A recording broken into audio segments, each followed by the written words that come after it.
Halo para pendengar dan pemirsa Suyanto.id. Ketemu lagi, apa kabar? Insya Allah sehat walafiat. Pada hari ini kita memasuki tema assessment yang kalau tidak saudara cermati bisa bingung sendiri. Oleh karena itu kita mengajak pakar dalam bidang assessment, Bapak Profesor Dr. Ali Saukhah. Beliau adalah guru besar Universitas Muhammadiyah Kalimantan Timur. Nah, pada episode 4 atau episode 4, terserah Anda mau milih yang mana. Ini kita akan berbicara instrumen di dalam assessment.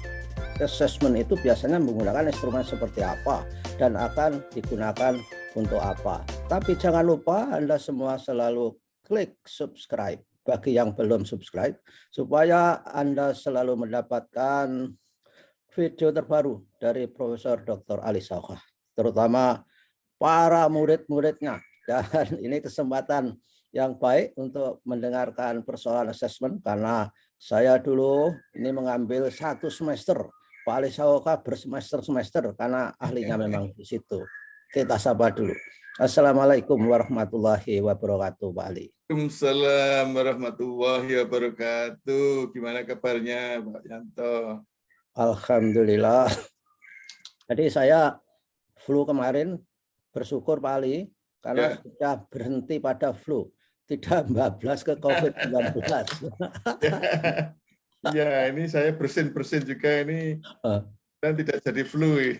Ya, jangan terpengaruh psikologis. Oke Pak Ali, ayo 20 menit ke depan kita bicara. Ya, baik. Jadi ini episode keempat. Jadi kita sebut episode ini kadang biar tidak membingungkan, itu karena topik besarnya masih sama. Jadi kalau topik besarnya itu beda, itu sudah ganti episode gitu. Ya, jadi kita sebut episode 4 karena ini masih tetap temanya, topik besarnya itu tentang assessment. Ya. Kadang-kadang juga disebut dengan evaluation secara interchangeable, ya, dalam artian bisa ditukar-tukar, tapi ada juga yang kemudian membedakan.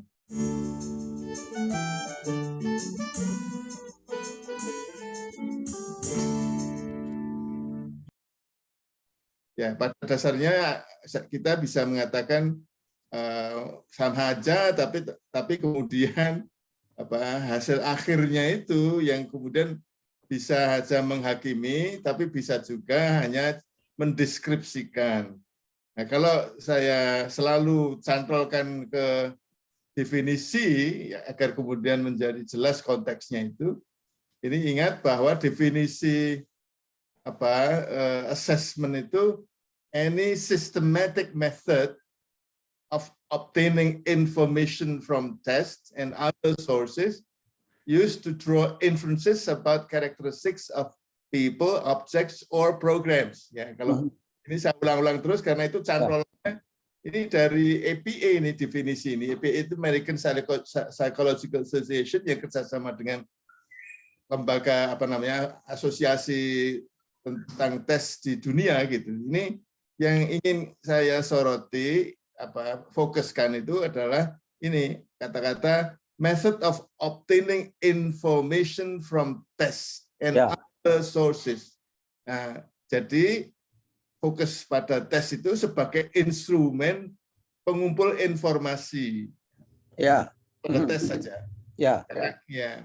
Jadi Pak Ali mengutip dari APA, American Psychological Association, itu untuk memberi jaminan supaya tidak membingungkan pemirsa gitu kan. Menggunakan satu acuan gitu. Ya. Jadi kalau pemirsa ingin mengklarifikasi kira-kira lebih mantap lagi, lihat dokumennya di APA, American Psychological Association. Nah, kita sekarang kan sedang mengatakan bahwa assessment alat menggunakan instrumen itu untuk mengumpulkan informasi-informasi. Informasi apa saja, Pak Ali? Ya, jadi kalau kemudian kita fokus pada tes itu, maka informasi yang dikumpulkan melalui tes itu terkait dengan perilaku ya, atau kompetensi yang kemudian bahkan perilaku ini perilaku yang kemudian bisa dikatakan salah dan benar. Kemampuan yang kemudian kalau dalam bentuk tes, butir-butirnya itu kalau dijawab bisa dihakimi, bisa dianggap salah atau benar. Kompetensi juga begitu. Jadi kalau tes itu mengukur kompetensi, maka itu bisa dianggap salah atau benar. Jadi katakanlah misalnya kalau kata-kata pertanyaan which is the most appropriate, ya, yang tepat. Jadi yang paling tepat itu yang tentu kalau hanya satu gitu. Kalau tidak itu ya salah gitu. Ya, jadi tes itu khususnya perlu diketahui yang disebut tes ya. Yang disebut tes itu mengukur apapun sebetulnya, tapi kemudian apapun itu bisa dihakimi itu bisa dianggap sebagai salah atau benar. Ya, maka bukan tes ya. Jadi ada instrumen lain yang bukan tes. Nah, yang tes ini tidak itu tadi, tidak menganggap jawabannya itu salah atau benar. Ya itu, Pak Ali, yang instrumen lain yang jawabannya tidak salah atau benar itu kebanyakan orang di sini mengatakannya itu evaluasi. Padahal tidak.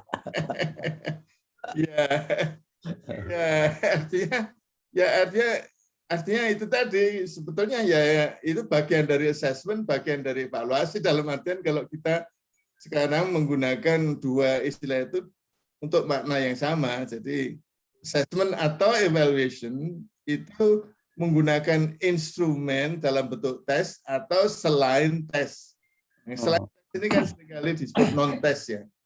Pak Yanto, saya ingin fokus pada tes dulu ya Pak Yanto ya. Ya, maksudnya benar, diklarifikasi dulu. Selain tes itu artinya bisa wawancara, artinya bisa dokumen, bisa observasi gitu kan? Iya, tapi Pak Yanto, kalau Pak Yanto menyebut wawancara, itu bisa wawancara yang bukan tes, tapi wawancara bisa juga itu tes. Ya, oke. Ya sudah. Jadi kalau dalam bahasa misalnya mengukur kemampuan berbicara itu dalam bentuk wawancara. Ya. It's so tricky. Jadi kata wawancara itu hati-hati mengatakannya, itu bisa saja itu yang digali adalah informasi dalam bentuk opini. Kalau opini kan bukan salah benar, dan tidak gitu kalau opini. Tapi ini kemampuan berbahasanya bagus atau tidak gitu. Jadi ya. Dan kemampuan menghafal rumus misalkan saja. Iya, bisa juga wawancara juga bisa gitu. Jadi ya. Artinya bisa balik kepada tujuan, ya kan? Tujuannya informasi itu untuk apa? Ya. Oke. Jadi kan ada juga oral test gitu ya Pak Yanto. Tes lisan. Ya. Tes lisan tetap itu benar salah, baik atau tidak baik. Tapi kalau kemudian wawancara menggali opini itu beda atau tidak beda gitu. Nah, sebagai instrumen yang menggali informasi tentang itu tadi, sebenarnya perilaku juga bisa dianggap tepat atau tidak tepat, sehingga kemudian itu kan seperti salah dan benar kan gitu. Ya. Itu pada dasarnya ya belum itu ya, kata tes ini sendiri seringkali juga dianggap sebagai evaluasi dalam artian itu. Jadi ayo kita selenggarakan assessment terhadap kemampuan bahasa Inggris. Kemudian padahal sebetulnya itu menyelenggarakan tes gitu ya. Jadi ya. Jadi kata tes itu seringkali juga digunakan untuk menyebut bahwa itu adalah kegiatan assessment, tetapi sedang difokuskan pada pengumpulan datanya gitu ya. Difokuskan pada pengumpulan informasinya sehingga kemudian giving a test ya, dalam artian memberikan tes itu ya. Ya, jadi kalau tes kan sebagai instrumen, tapi pemberian tes, menyelenggarakan tes, giving a test itu yang mengetes gitu ya kalau dalam bahasa Indonesianya. Ya. Oke. Ini kan apa? Kalau tadi saya sebut bisa aja mengukur perilaku ya. Perilaku bisa, benar salah kan perilaku bisa. Kemampuan, kompetensi. Ya, ini kan sebetulnya kalau dari segi perilaku, kemampuan, kompetensi yang dimiliki oleh individu itu kan seabrek ya dalam ya itu kalau misalnya mau semuanya itu bisa berhari-hari gitu. Ya. Hanya 1 jam atau 2 jam kan itu tidak akan mungkin bisa mengukur semua perilaku, kemampuan, kompetensi yang memang dimiliki oleh seseorang. Ya. Kemudian perlunya pemahaman tentang seperti kalau kita memahami masalah penelitian, yaitu yang kita kumpulkan datanya gitu ya, yang kita kumpulkan informasi tentang perilaku, kemampuan dan kompetensi itu hanya bisa sampelnya saja. Ya, sampel ya. Ya, jadi ya mirip lah tes kesehatan Pak Ali, di sampel darahnya saja, tidak tes semuanya. Ya. Itu tidak perlu semua sudut di badan itu darahnya dikeluarkan gitu, nggak perlu. Atau dikeluarkan sebanyak-banyaknya. Jadi itu kalau dalam ranah assessment itu disebut sebagai domain ya. Domain of behaviors, domain of ability, domains of competence. Domain itu ranah ya. Pastilah gitu kalau dalam bahasa penelitian itu. Ya. Itu didefinisikan dulu apa yang mau diukur gitu. Kemudian tes ini kan hanya waktunya kan sangat terbatas, nggak mungkin tes seharian mengerjakan soal-soal 1000 soal, nggak mungkin itu. Kecuali robot.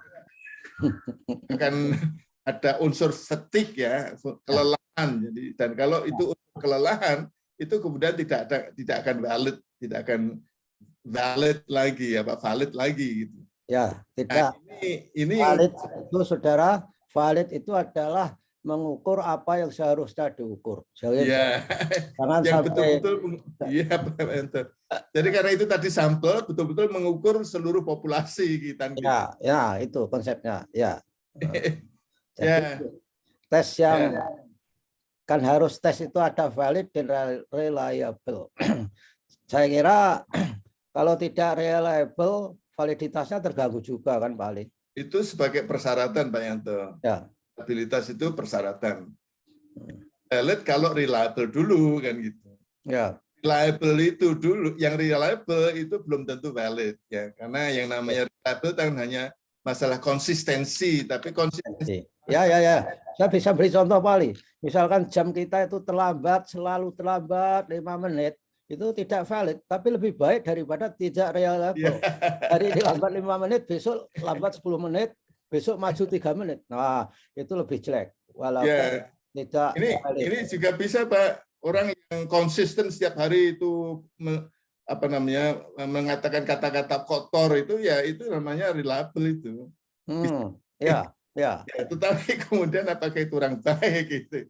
Jadi sekali lagi ini sebagai satu ilustrasi agar kemudian bisa dipahami. Jadi kalau itu sebetulnya itu mengukur ranah, mengukur populasi, itu sebenarnya butir-butir tes yang bisa dikembangkan itu bisa saja 1000, bisa saja 2000.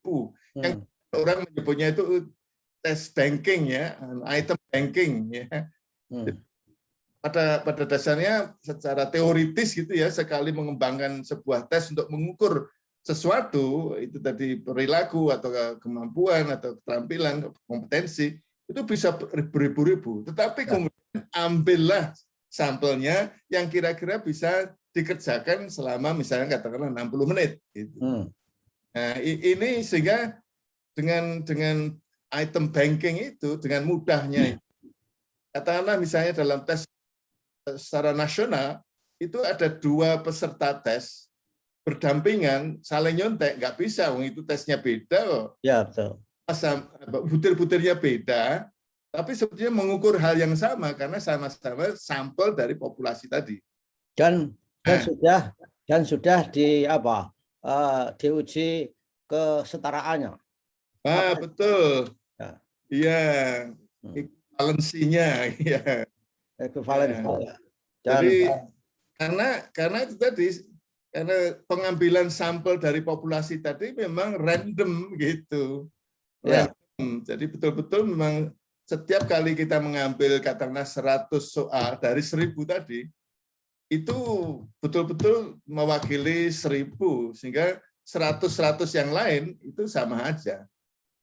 Ini mudah sekali kalau kemudian dianalogkan dengan melakukan penelitian yang datanya diambil dari sampel, padahal sebetulnya simpulannya itu akan diberlakukan pada populasi.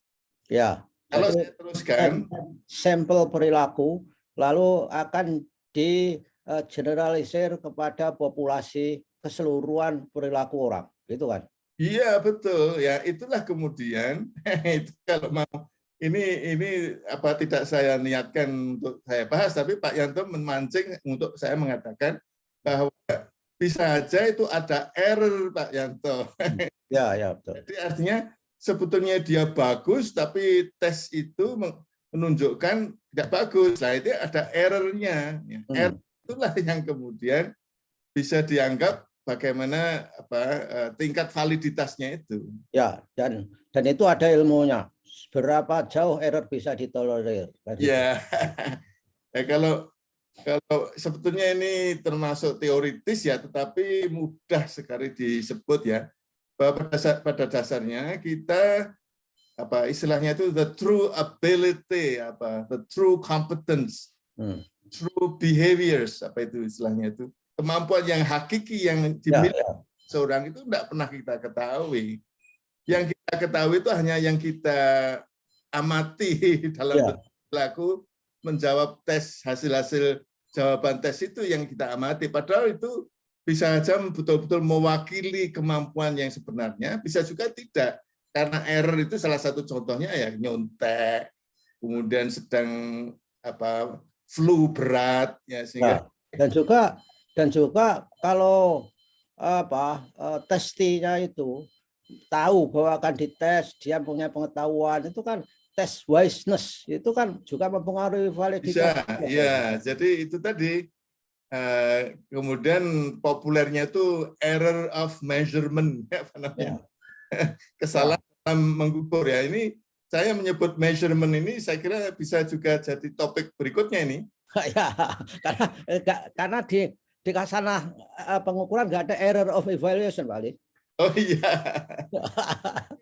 Jadi karena itu tadi Pak Yanto, tes itu memang digunakan untuk mengukur perilaku, kemampuan, kompetensi yang bisa dianggap salah dan benar, hingga kemudian menghasilkan skor, angka. Ya. Harus menghasilkan angka. Kemudian simpulan dari angka itu yang nanti kita bicarakan tersendiri. Tapi itu tadi proses mengumpulkan informasi yang kemudian dikonversi menjadi bentuk skor, bentuk angka. Itulah measurement. Ya, measurement. Kelihatan sepele Pak Yanto, tapi ya, betul. Kuliah belum tentu selesai itu. Ya, dan malah kalau memilih measurementnya itu, tesnya itu tidak benar, itu menghasilkan data salah karena itu tidak valid. Jadi saya kalau memberi contoh paling alat tes atau alat ukur yang salah misalnya saja.